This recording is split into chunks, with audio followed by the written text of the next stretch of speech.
Good morning. This is the Great Basin Smoke Dispersion Briefing for Friday, December 6th. Precipitation, it has been wet all across the Great Basin here in the left areas in green, a ½ inch to an inch of precipitation, well above normal in those areas of blue to purple shades. Slightly drier than normal, but still some wetness across the mountains of central Idaho, just normal for this time of year. A lot of that fell in the form of snow, past 72-hour snowfall on the left, quite a bit across Nevada and Utah, anywhere from 4 to 8 inches of snowfall. And that has added to the snow cover on the right, which covers basically 80% of the geographic area, exceptions the Arizona Strip and southeast Utah and far southern Nevada. Otherwise, most areas with snow cover, pile burning, probably the best option. Satellite imagery shows another deep low-pressure system very slowly pushing towards the west coast. It'll still take a couple of days to get here, probably over the weekend. We have a weak ridge of high pressure over us right now. That'll worsen dispersion conditions somewhat, but that'll improve as the low moves towards us. And here's the map for this afternoon on the left, the ridge of high pressure over us.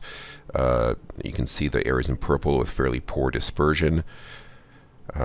Fairly weak transport winds on the left in most areas, fairly low mixing heights. Best areas will be southern areas as well as the Snake River Plain.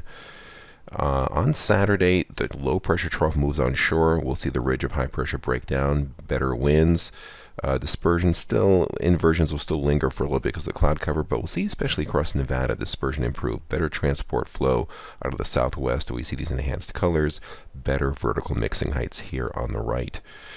Trough low pressure centers over the Great Basin on Sunday. That should see some improvement. Less purple areas through here, more in the white, yellow, and red.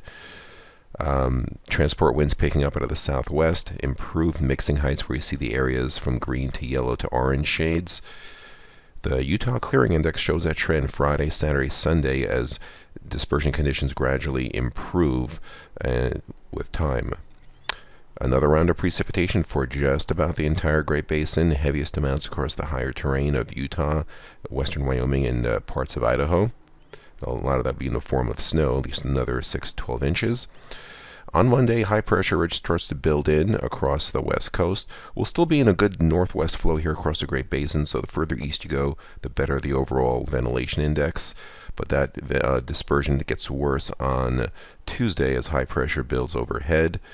But that'll quickly be replaced by low pressure. Fast changes in the atmosphere coming in, and Thursday, decent overall dispersion still coming in. High pressure trying to build in, but we're still in a pretty good flow pattern from the northwest aloft. Precipitation accumulation Monday through Wednesday pretty dry across the region. 8 to 14, the outlook shows a slight warming trend temperature-wise and near normal conditions, slightly drier than normal western Great Basin, slightly wetter than normal across northern and eastern areas. This concludes our briefing. Have a great day.